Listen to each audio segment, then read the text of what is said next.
Welcome to our channel. నేను మీ సిరి. So ఆంధ్రప్రదేశ్లో YS Sharmila Congress party బలం పుంజుకుంటున్న కొద్దీ జగన్మోహన్ రెడ్డి గారికి తలనొప్పిగా మారుతుందా? సో ఈ అంశాన్ని మనకి ఇంకా వివరించడానికి మనతో పాటు ఉన్నారు TDP official spokesperson Suryadevara Latha గారు.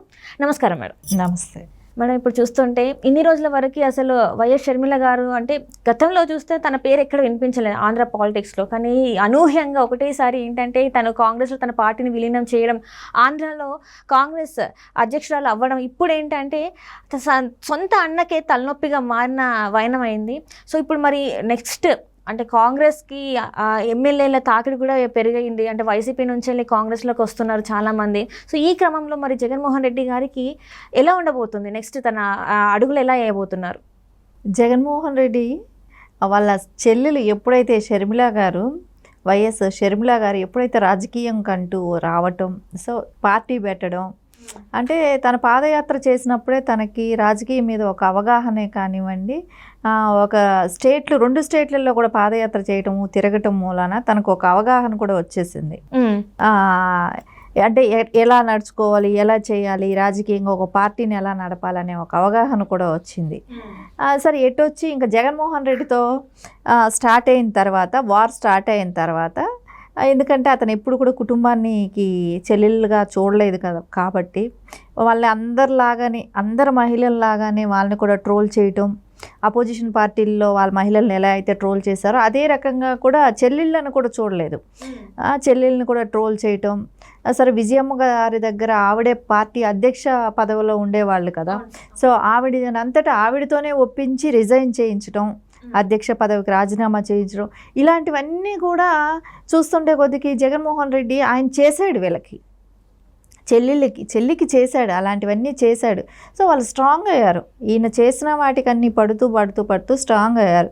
ఈరోజు అది కూడా కాకుండా ఇప్పుడు వాళ్ళకి ఎప్పటి నుంచో కరుడు కట్టిన కాంగ్రెస్ పార్టీలో ఉన్న క్యాడరే వైఎస్ జగన్మోహన్ రెడ్డికి షిఫ్ట్ అయ్యింది.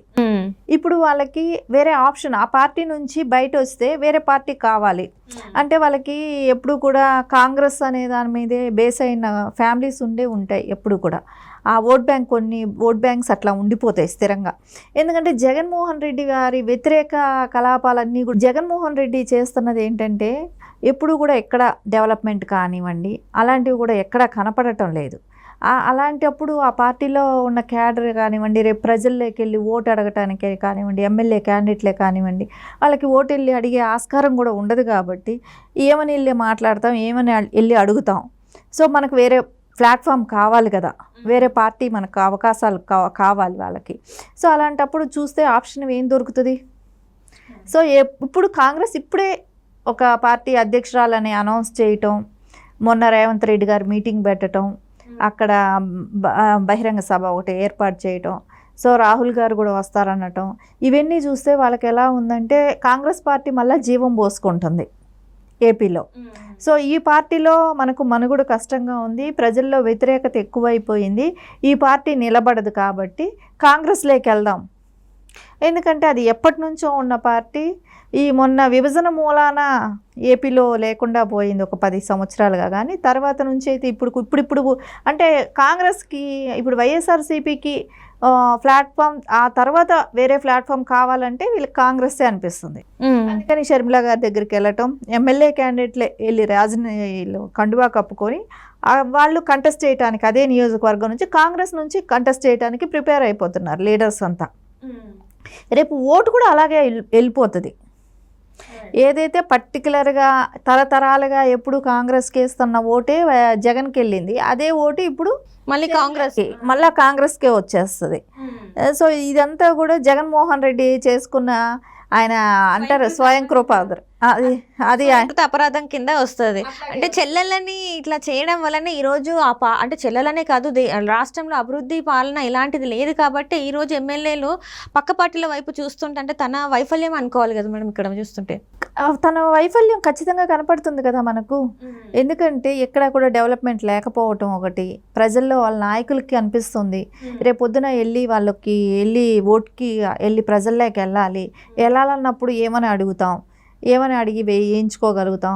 సో ఇప్పుడు వాళ్ళకి చెప్పడానికి ఒక ఆస్కారం ఉంటుంది. జగన్మోహన్ రెడ్డి చేయలేదు, సో మేము అందుకే కాంగ్రెస్కు మారాము, ఇక మీదట మంచి జరుగుతుంది, మీరు ఇప్పుడు ఓటేయండి, కాంగ్రెస్ని గెలిపించండి, మనకు అధికారం వస్తుంది. ఇది వరకు ఇందిరమ్మ ఇల్లు అవన్నీ వాళ్ళు చెప్పుకుంటూ వాళ్ళ గత చరిత్ర చెప్పుకుంటూ ఇప్పుడు మళ్ళీ వాళ్ళు ఓటుకి వెళ్తారు. ఈయన చేసింది ఏమీ లేదు కాబట్టి ఇప్పుడు చెప్పుకొని వెళ్ళటానికి లేదు. గతంలో ఎప్పుడైనా కాంగ్రెస్ చేసినట్టుగా ఇప్పుడు వాళ్ళు చెప్పుకుంటూ కాంగ్రెస్ ఓటుకి వాళ్ళు మళ్ళీ ప్రజల్లోకి వెళ్ళటానికి వాళ్ళకి ఆస్కారం ఉంటుంది. కాబట్టి వాళ్ళు ఖచ్చితంగా రాజీనామా చేయటం, అక్కడ ఎవరు ఇమడలేని వాళ్ళందరూ కూడా కానివ్వండి, అక్కడ అందరికీ కూడా సీట్లు ఆయన ఇస్తున్నాడు కాబట్టి అక్కడ అందరికీ సీట్లు ఇచ్చేస్తున్నాడు, అడిగిన వాళ్ళకి అడిగినట్లు ఇస్తున్నాడు. కానీ వాళ్ళకి ఇచ్చినా కూడా గెలవం అనే భయం కూడా ఉంది. అందుకనే వాళ్ళు పార్టీ మారిపోతున్నారు. మారిపోయి కాంగ్రెస్లో చేరటం, షర్మిల గారి కూడా కొంచెం యాక్టివ్ అయ్యారు కదా. అది వివేకానంద రెడ్డి గారి మరణం కూడా వీళ్ళకి ఆయన హత్య అది అనేది ప్రజల్లోకి బాగా వెళ్ళిపోబట్టి ఖచ్చితంగా వాళ్ళకైతే అనిపిస్తుంది జగన్మోహన్ రెడ్డి గెలిచే ఆస్కారం లేదు కాబట్టి మనం కాంగ్రెస్కైనా వెళ్దాము అనే ఫీల్డ్లో ఉన్నారు. వాళ్ళంతా ఎప్పటి నుంచో ఉండబట్టి కాంగ్రెస్ అనేది వాళ్ళకి బ్లడ్లో ఉండిపోయింది. అలాంటి వాళ్ళు వేరే పార్టీలకు రాలేరు కాబట్టి వాళ్ళందరూ కాంగ్రెస్కి వెళ్తారు. సో షర్మిలని బలపరుస్తున్నారు అక్కడ. సో షర్మిల బలపడటంతో జగన్మోహన్ రెడ్డికి నిద్ర పట్టదు. అంటే ఇప్పటివరకు తనకి అంటే ఎవరైతే బలం అనుకున్నారో ఇప్పుడు ఆ బలమైన నాయకులు కూడా కాంగ్రెస్ వైపు చూడడం, కాంగ్రెస్ కండువాలు కప్పుకోవడం వల్ల ఇప్పుడు తన ఓటు బ్యాంక్ చీలిపోయినట్టే కదా. ఖచ్చితంగా చీలిపోతుంది కదా, చీలిపోతుంది. రేపు పొద్దున వాళ్ళకి లోకల్ ఈ క్యాడర్ వరకు కూడా అది చొచ్చుకుపోతుంది. ఎందుకంటే ఎప్పుడైతే ఆ నియోజకవర్గం ఎమ్మెల్యే వెళ్ళిపోయాడు అంటే ఆయనకున్న క్యాడర్ అంతా కూడా విలేజ్ స్థాయి ఉన్న నాయకులు కానీ క్యాడర్ కానీ వాళ్ళందరూ కూడా షిఫ్ట్ అయిపోతారు. షిఫ్ట్ అయిపోయినప్పుడు ఖచ్చితంగా ఆ నియోజకవర్గం వదిలేసుకోవాల్సిందే కదా. ఎంత కొత్త వాళ్ళకి ఇచ్చినా కూడా సరే వాళ్ళల్లోనే నాయకుల్లోనే తేడా అనుకునేటట్టే నాయకుల్లోనే తేడా కాదు, ఓటర్స్ కూడా ఉంటారు. కాంగ్రెస్ సింపతి ఫస్ట్ నుంచి ఉన్న ఫాలోవర్స్ ఉంటారు కాంగ్రెస్కి. ఆ ఓటు బ్యాంక్ ఇది వరకు జగన్కి పడింది, ఇప్పుడు అది కూడా పడదు. ఇప్పుడు ఆ ఓట్ బ్యాంక్ కూడా ఖచ్చితంగా చీలిపోవటము జరుగుతుంది. ఎందుకంటే జగన్మోహన్ రెడ్డి స్వతహాగా అంటే ఆయన ప్రజల్లో ఎంత చొచ్చుకుపోయి ఉన్నాడు అనే దానికి అక్కడ ఆస్కారమే లేదు. ఎందుకంటే అది రాజశేఖర్ రెడ్డి గారి ఓట్ బ్యాంకు. అది రాజశేఖర్ రెడ్డి గారికి ఉన్న ఇమేజ్ కొంచెం కాంగ్రెస్ ఇమేజ్ కలిస్తేనే Jaganmohan Reddy party YCP. So ఆ రెండు కూడా లేవు. ఇప్పుడు మొన్న కూడా అనుకున్నాం సాక్షి మీడియాలో కూడా రాజశేఖర్ రెడ్డి ఫోటో తీసేశారు అనేది చెప్పినప్పుడు అక్కడ రాజశేఖర్ రెడ్డి సాక్షి మీడియాలోనే లేనప్పుడు సో ఆ రాజశేఖర్ రెడ్డి ఉన్న సింపతి ఉన్న వాళ్ళందరూ కూడా ఆయన ఫాలోవర్స్ కూడా ఎందుకు ఉంటారు జగన్మోహన్ రెడ్డికి? అది లేదు, కాంగ్రెస్ ఓట్ బ్యాంక్ రెండు పోయాయి. ఖచ్చితంగా ఆ రెండు షర్మిలాకి షిఫ్ట్ అవుతాయి. సో రేపొద్దున తెలుగుదేశం లీడ్ చేసినప్పుడు స్ట్రాంగ్ అపోజిషన్ ఎవరైనా అవుతారంటే షర్మిల అవ్వచ్చు. అవే అవకాశాలు స్పష్టంగా కనపడుతున్నాయి మనకి. అంటే రేపటి రోజున అంటే ఇప్పుడు కొన్ని సర్వేలు మనం చూస్తున్నాం, జగన్మోహన్ రెడ్డి గారికి ఈసారి 20 నుంచి 30 సీట్లే, అంటే చాలా తక్కువ, 30 నుంచి లేకపోతే 40 సీట్లు ఇంత, కానీ 50 సీట్లను కూడా ఎక్కడ చెప్పట్లేదు. మరి ఈసారి మరి నిజంగా అదే ఫలితం వచ్చే అవకాశం ఉందంటారా? ఖచ్చితంగా అది కూడా రాకపోవచ్చు, ఎందుకంటే షర్మిల స్ట్రాంగ్ అవుతుంది అక్కడ, అవకాశం కూడా ఉండదు. ఎందుకంటే అపోజిషన్ కూడా షర్మిల అయ్యే అవకాశాలు కూడా కనపడుతుంది. ఎందుకంటే రాజశేఖర్ రెడ్డి ఫాలోవర్సే కానివ్వండి, కాంగ్రెస్ ఫాలోవర్సే కానివ్వండి, వాళ్ళు ఖచ్చితంగా షర్మిలకే సపోర్ట్ చేస్తారు. ఎందుకంటే ఇప్పుడు మనకు పక్కాగా కనపడుతుంది, మీడియాలో ఉన్న ఫోటోని తొలగించారు అని అన్నప్పుడు వాళ్ళందరూ ఎందుకు సపోర్ట్ చేస్తారు? అంటే ఇప్పుడు షర్మిల గారు అంటే సాక్షి మీడియాలో నాకు కూడా వాటా ఉందని అడిగినందుకే ఈరోజు మన జగన్మోహన్ రెడ్డి గారు రాజశేఖర్ రెడ్డి గారి బొమ్మను తీసేశారంటారా? అంటే అది ముందు నుంచి కూడా అది మీడియాలో తనకు వాటా ఇచ్చుంటే ఆవిడ కూడా రోడ్డు మీదకి వచ్చేవాళ్ళు కాదేమో, మనకు తెలియదు.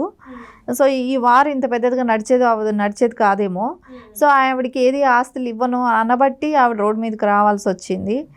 సో బాబాయ్ ఎంపీ సీట్ అడగబట్టి కూడా ఉంటుంది, బాబాయ్ని చంపటం జరిగింది. ఇవన్నీ ఒకదానికొకటి లింకప్ అవుతా వచ్చాయి, అది పెరుగుతూ వచ్చింది, డిస్టెన్స్ పెరుగుతూ వచ్చింది. సో ఆయన ఇంకా స్ట్రబన్ లాగా తయారవుతూ వచ్చాడు, కుటుంబం మీదే ద్వేషం పెంచుకుంటూ వచ్చాడు. సో అదంతా పరిణామాలు ఇప్పుడు మనం చూస్తున్నాం. Right, thank you so much. Thank